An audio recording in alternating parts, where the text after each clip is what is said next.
Encode your DNA. Pick a class. Commando. Psy-Freak. Saboteur. Sentinel. Saboteur. Psy-Freak. Commando. Commando chosen. Sounds good. Here's somebody with a troubled past, drawn into the spotlight of a story that's already begun. We're already at a crossroads. Choosing a path in life is that fork in the road where you make a choice or simply stop living. But for you, it's not only a crossroad, but a choice, a reflection of your key, the primal energy that flows through everything. Let me introduce myself. I'm the light and bright side of you, or your inner voice to be precise, an echo of balance and consequence of your actions as you move forward. Seems more like you're being light-headed if you ask me, but you'll come around eventually. But what comes around goes all the way back around. So, it's better to stick to your instincts. You can't fight what's in your nature. In your nature, and here I was hoping we'd be all about natural selection, survival of the strongest, and so forth. If that's not instinct, then I don't know what is. Natural selection is all about evolution and progress, and as soon as there's enough light, darkness will disappear.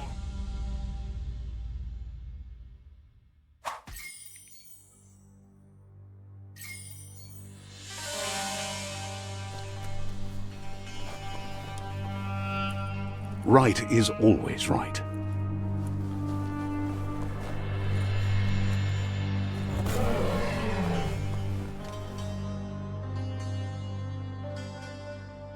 Stories of death and the bodies left behind, a reminder that we're at the mercy of nature and the one that preys on others.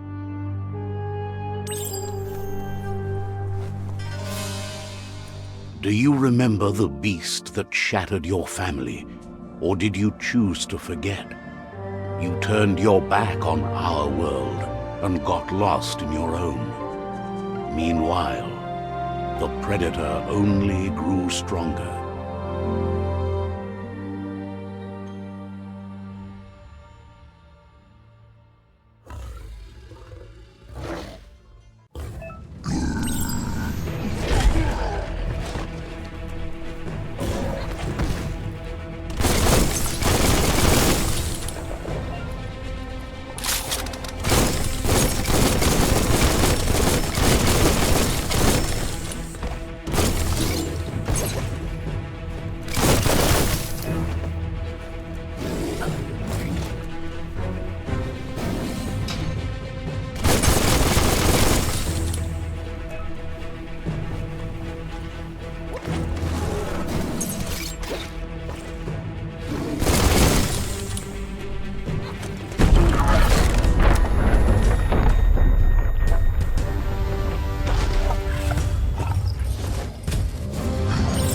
Better make a run for it. This is not the time nor place to end this story.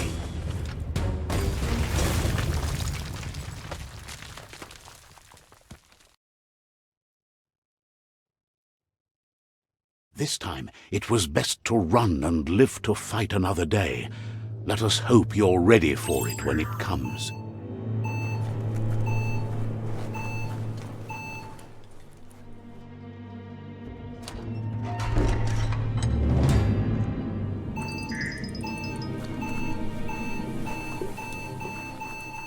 The predator isn't the only threat. The wildlife started to mutate when the end of days began, and the tree of life started to die.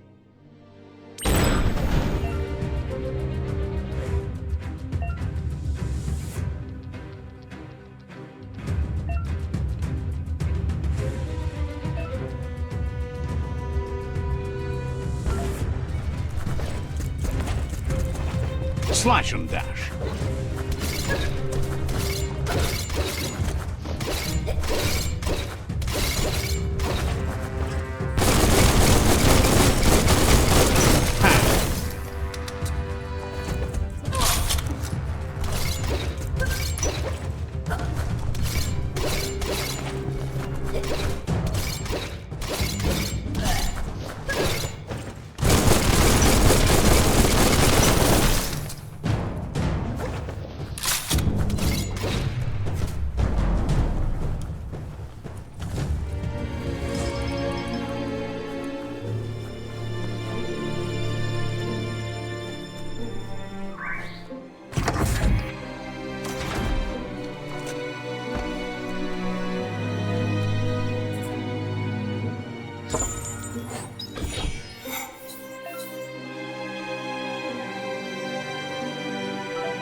The oil sludges everywhere. For most, it only means death. But some have adapted to the new environment and changed with it. Evolution has its ways.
Look, an emergency box from the once was.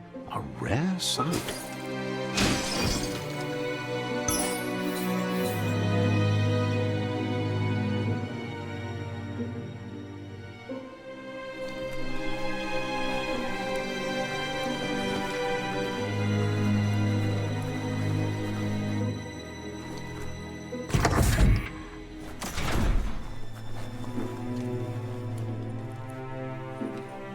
That pipe looks weak. The claw bar should come in handy.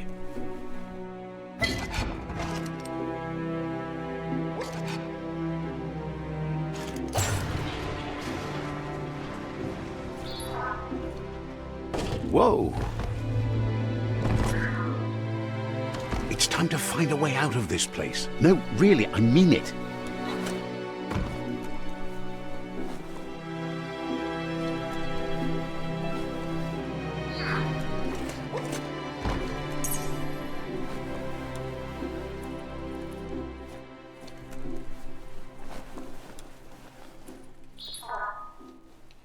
The Morks produce biomatter in their multi-organ that they shed under distress. Blobs that affect the cellular coding strands of any living being when absorbed, including you.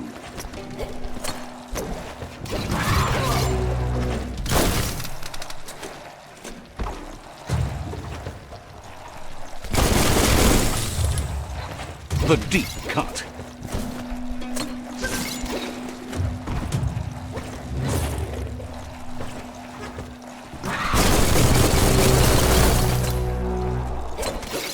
Critical.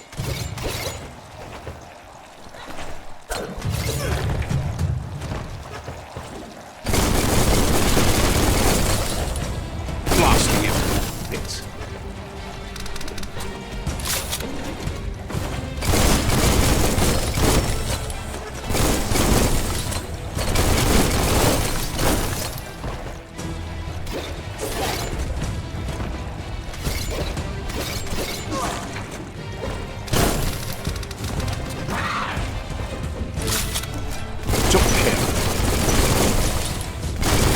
Paid off.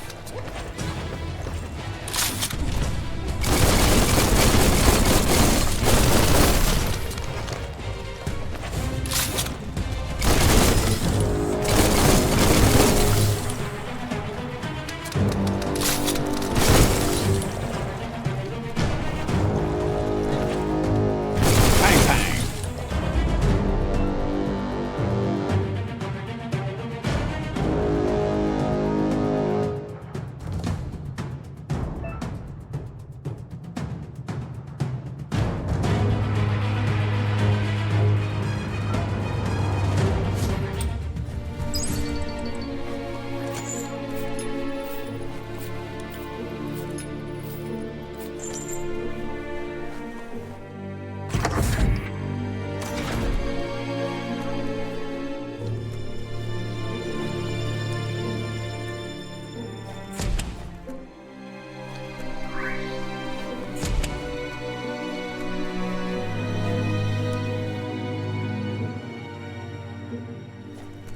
Toxanol built vessels called arks to save themselves from the impending doom. But was it too late? It is only from the flight logs of the single ark they left behind that we know other arks traveled through the sky and beyond. It seems those that came before us never lost hope in finding a new home for their kind.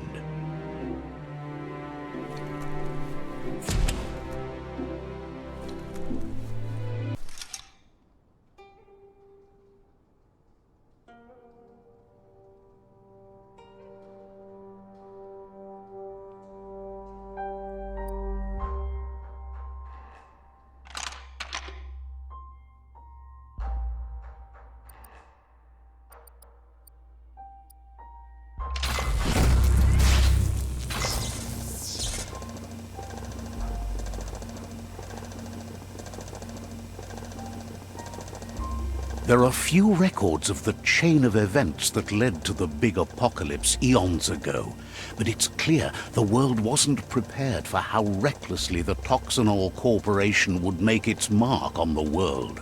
Their rare earth mining and nuclear industries generated tons of waste, and, without consideration for the future, they dumped it all in landfills until they ran out of space. That's when they made the big mistake. They began dumping the toxic waste in the surf just off the coast instead, assuming that it would sink and decay with time. And they were right. But no one was prepared for what was about to unfold. Once in the surf, the radiation interfered with the genetics of the wildlife and created bizarre mutations in their offspring. It had an inconceivable impact on biodiversity and the entire ecosystem. The world as they knew it crumbled as nature retaliated. It would never be the same again, and what remained of it became ours.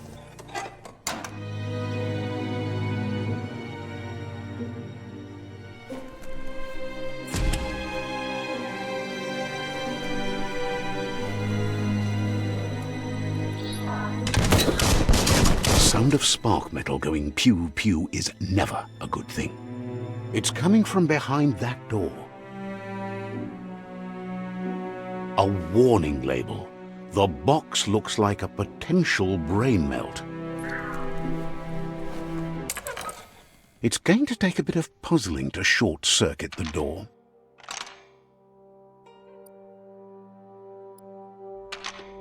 Just a few moves left. Make them count. There you go.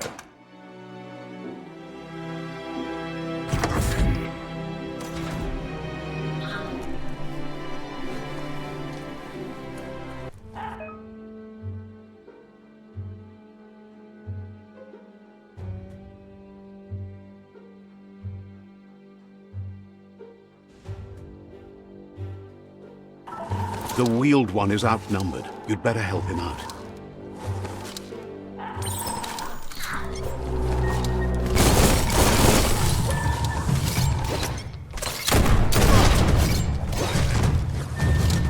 Shot.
First.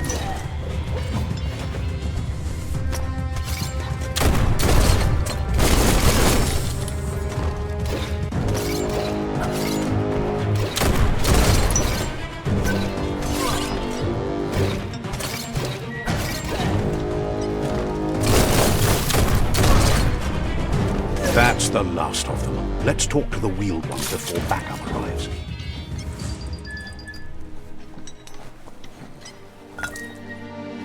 You should be able to use that.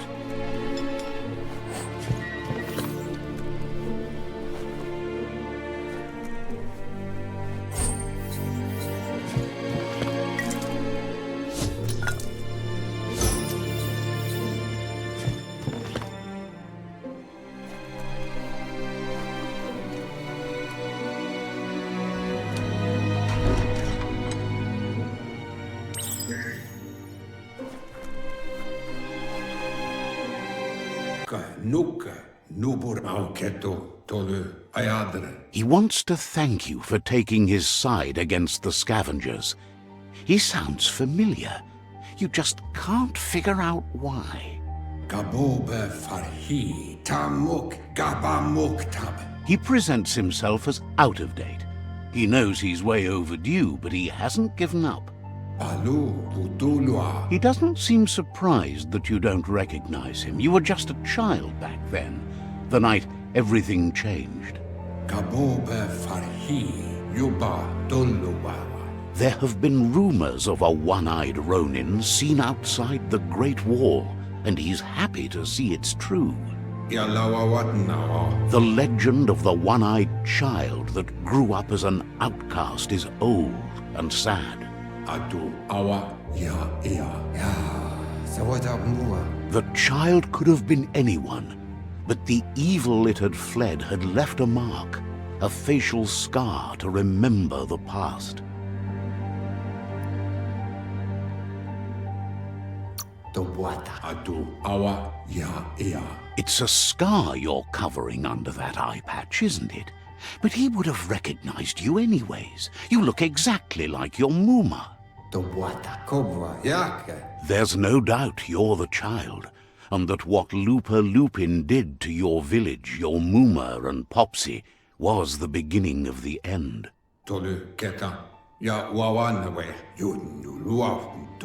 He says it has taken you a long time to bring the past back up to the present, to find your way back, but he's grateful you have. It was after the attack that the unity fell apart. Your Muma's disciples divided and formed tribes as a reaction to the blight that had fallen upon the land.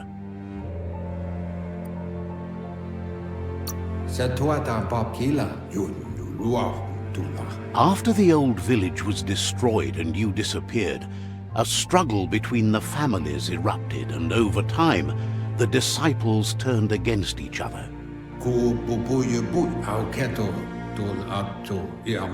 Had it not been for the Tree of Life, no one would have survived. He hopes you at least remember the tree.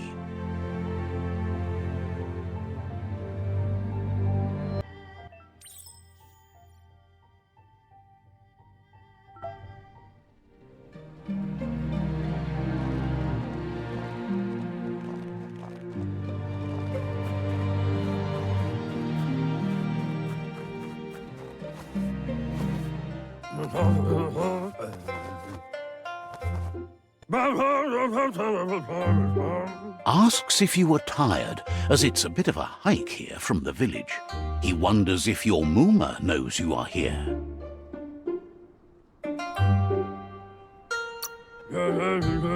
You're such a good child, so you probably did.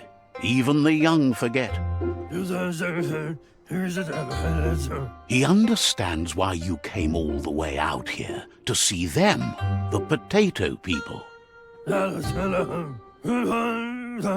The potato people, or Nono, are a wonder, somehow interlinked with this little tree here, fueling its source of life.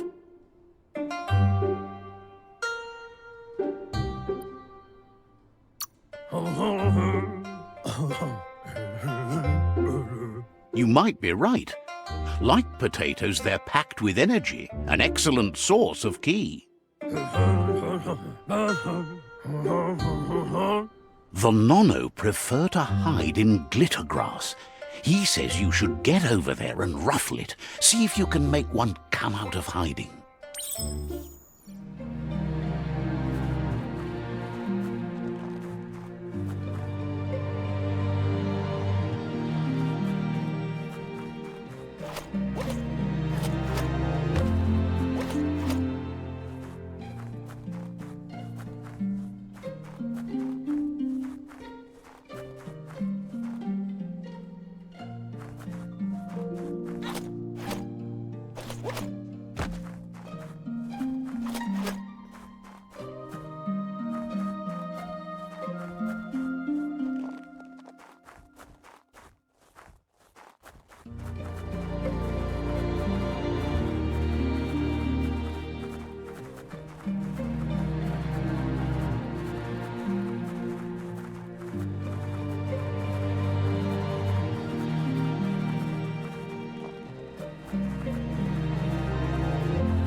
You've found one.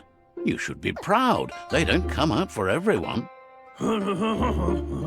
The Nono's key energy is just what the Pensai needs to complete its cycle and grow into a tree of life.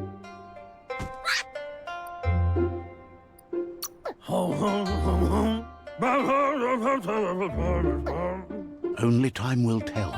At least his intention is to dedicate his life to it. He has the feeling the fate of the world depends on it. You'll need to support the tree for a long time to come. The only way it'll grow tall is with the burst of ki released from the Nono as they become one with the tree. You'll need a net to catch the Nono, and he wants you to use his, but asks you to be gentle. The Nono are sensitive beings, an embodiment of ki, the primal energy.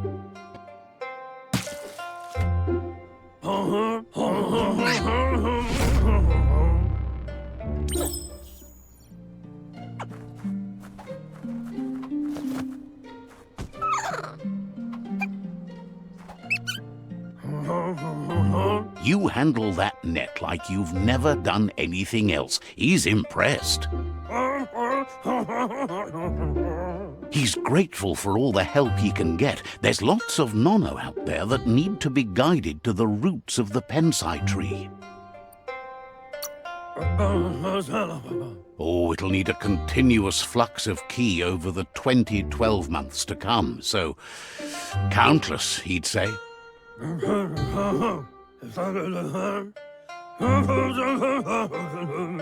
One day, he hopes the tree will have grown tall enough to sustain the world. But today, your focus is getting this one to become one with the tree.